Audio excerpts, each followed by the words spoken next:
Assalamualaikum warahmatullahi wabarakatuh. Yang baik anak-anak, untuk materi IPS selanjutnya kita akan membahas tentang pertumbuhan penduduk Indonesia. Pertumbuhan penduduk total yaitu penduduk yang memperhatikan faktor kelahiran, kematian, dan migrasi. Dalam rumusnya dinyatakan seperti berikut. Jumlah pertumbuhan penduduk per tahun sama dengan jumlah kelahiran per tahun dikurangi jumlah kematian per tahun, lalu ditambah dengan jumlah migrasi yang masuk, ditambah lagi dengan jumlah migrasi yang keluar. Jadi untuk menghitung rumus pertumbuhan penduduk total, yaitu rumusnya T sama dengan dalam kurung L kurang M tutup kurung ditambah buka kurung lagi I plus E lalu tutup kurung. Nah, untuk keterangannya sendiri, T itu adalah jumlah pertumbuhan penduduk per tahun, L nya itu jumlah kelahiran per tahun, M jumlah kematian per tahun, I jumlah migrasi yang masuk, dan E jumlah migrasi yang keluar. Lalu yang kedua ada pertumbuhan penduduk alami, yaitu pertumbuhan penduduk yang hanya memperhitungkan kelahiran dan kematian saja. Rumusnya, nah ini untuk rumusnya itu jumlah pertumbuhan penduduk per tahun sama dengan jumlah kelahiran per tahun dikurangi dengan jumlah kematian per tahun. Jadi di sini rumusnya T sama dengan L dikurang M. Itu saja. Lalu ada kelahiran, fertilitas, dan ukurannya. Kelahiran fertilitas adalah kelahiran bayi hidup yang terjadi pada suatu daerah dalam jangka waktu tertentu. Salah satu cara untuk mengukur angka kelahiran digunakan rumus angka kelahiran kasar, crude birth rate, atau CBR sama dengan birth kali 1000 per P. Artinya CBR itu angka kelahiran kasar sama dengan B itu kelahiran dalam waktu 1 tahun dikali 1000 dibagi P. P nya itu jumlah penduduk. Seperti ini. Lalu contoh soalnya, pada pertengahan tahun 2005 di Indonesia terdapat kelahiran sebanyak 4.881.800 jiwa. Jumlah penduduk pada pertengahan tahun itu adalah 221.900.000 jiwa. Berapa angka kelahiran kasarnya? Berarti jawabnya CBR sama dengan B dalam waktu 1 tahun dikali 1000 dibagi P. Berarti angka kelahiran dalam 1 tahun dikali 1000 dibagi jumlah populasinya, jumlah penduduknya. Itu berarti sama dengan 4 angka kelahirannya itu 4.881.800 dikali 1000 dibagi 221.900.000 sama dengan 22. Artinya dalam 1 tahun setiap 1000 penduduk terdapat 22 bayi lahir hidup. Untuk menentukan tinggi rendahnya angka kelahiran kasar dapat digunakan penggolongan sebagai berikut. Angka kelahiran lebih dari 40 tergolong tinggi. Yang keduanya, angka kelahiran antara 30 sampai 40 tergolong sedang. Lalu angka kelahiran kurang dari 30 tergolong rendah. Nah, tadi kan angka kelahirannya 22, berarti angka kelahirannya tergolong rendah karena kurang dari 30. Lalu ada faktor yang menunjang kelahiran, yaitu pronatalitas di Indonesia. Itu banyak kawin usia muda, ada anggapan banyak anak banyak rezeki, perasaan tersiksa bila tidak mempunyai anak, ada anggapan banyak anak dapat membantu pekerjaan orang tua. Lalu ada anak merupakan penerus keturunan, terutama laki-laki. Nah, ini di faktor yang menunjang kelahiran itu banyak kawin usia muda biasanya terjadi di daerah-daerah pedesaan. Banyak yang sudah lulus SMA langsung menikah. Dan lalu ada anggapan banyak anak banyak rezeki. Jadi orang tua pada zaman dulu itu beranggapan kalau memiliki banyak anak berarti rezekinya pun akan banyak.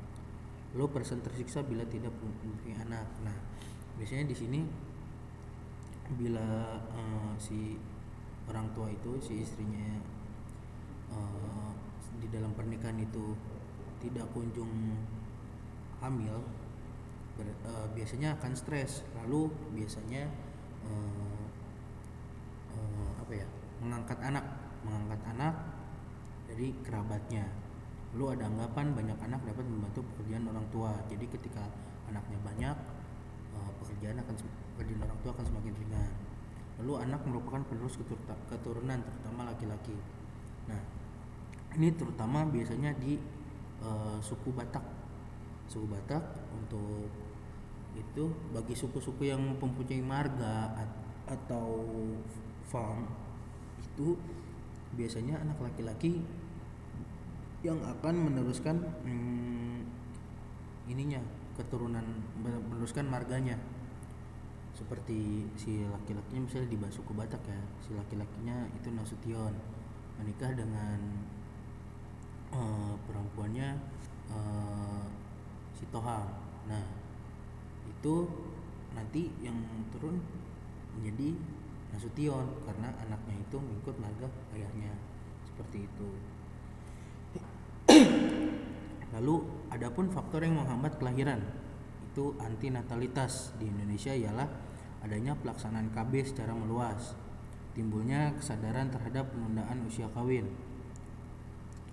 Lalu Undang-Undang Perkawinan Nomor 1 Tahun 1974 diantaranya menetapkan usia kawin bagi pria adalah 19 tahun dan wanita adalah 16 tahun. Lalu semakin banyak wanita yang bekerja dan adanya aturan pemerintah mengenai pembatasan tunjangan pegawai negeri bagi anak-anaknya. Nah, ini ada pelaksanaan KB secara meluas yang sebenarnya 2 anak lebih baik. Lalu timbulnya kesadaran terhadap penundaan usia kawin. Jadi di sini sudah ditimbulkannya kesadaran bahwa pendidikan itu lebih penting, lanjutkan pendidikan lebih penting daripada menikah di usia muda. Lalu adanya undang-undang perkawinan yang mengatur tentang usia pernikahan. Bagi pria itu ada 19 tahun dan bagi wanita itu 16 tahun. Lalu sudah semakin banyaknya wanita karir, wanita yang bekerja. Lalu adanya aturan pemerintah mengenai pembatasan tunjangan pegawai negeri bagi anak-anaknya. Jadi tunjangan dari pemerintah itu, tunjangan anak hanya 2, tidak bisa lebih. Jadi untuk anak yang memiliki anak 3 dan seterusnya itu biasanya tidak mendapatkan tunjangan. Lalu ada kematian, mortalitas dan ukurannya. Nah, kematian atau mortalitas adalah keadaan menghilangnya semua tanda-tanda kehidupan secara permanen yang dapat terjadi setiap saat setelah kelahiran hidup. Rumus angka kematian kasarnya itu adalah CDR sama dengan D dalam waktu 1 tahun dikali 1000 per P. Artinya CDR itu angka kematian kasar, yaitu D-nya itu dari kematian dalam waktu 1 tahun dikali 1000 dibagi P-nya, jumlah penduduk. Nah, ini contoh soalnya. Pada tahun 2003 jumlah penduduk Indonesia adalah 215.300.000 jiwa. Jumlah kematiannya sebesar 1.291.800 jiwa. Berapa angka kematian kasarnya?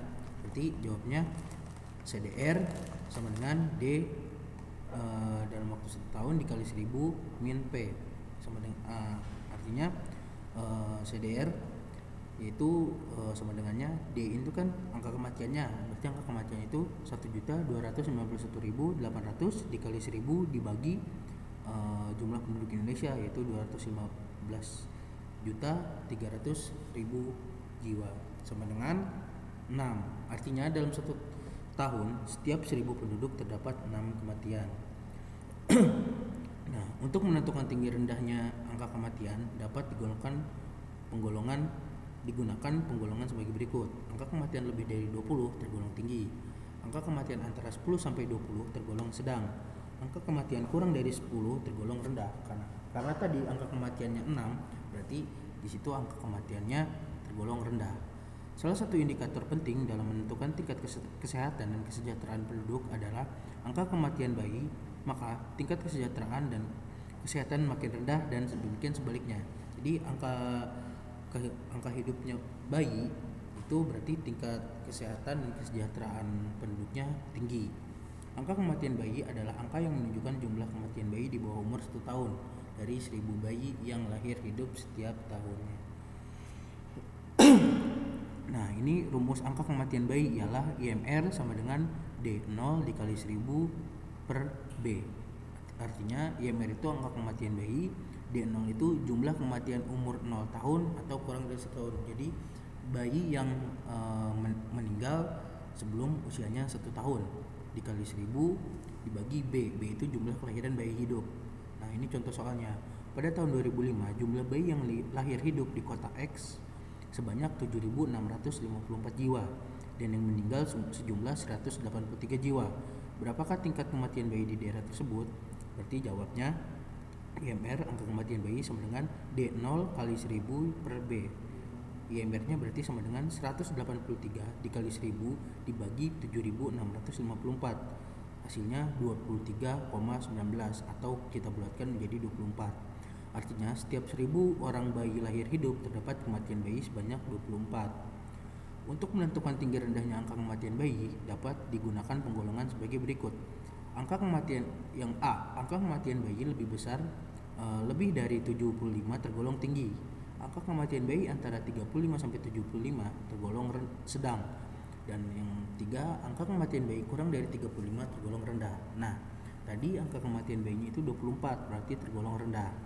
Selanjutnya ada beberapa faktor penunjang kematian promortalitas, antara lain fasilitas kesehatannya belum memadai, masyarakat kurang atau tidak memperhatikan masalah kesehatan, lingkungan yang tidak sehat akibat dari polusi air, udara, dan limbah pabrik, lalu ada kecelakaan, bunuh diri, dibunuh, wabah penyakit, bencana alam, dan peperangan.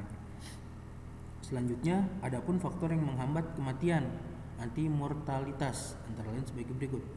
Ini kebalikannya ya, berarti fasilitas kesehatan yang lengkap dan modern, lalu adanya kemajuan ilmu kedokteran, masyarakat semakin memahami cara hidup sehat, negara dalam keadaan aman dan damai, lalu agama melarang orang membunuh sesamanya atau bunuh diri. Ya baik, seperti itu untuk materi ini. Kurang lebihnya mohon maaf. Wabillahi taufiq wal hidayah. Wassalamualaikum warahmatullahi wabarakatuh.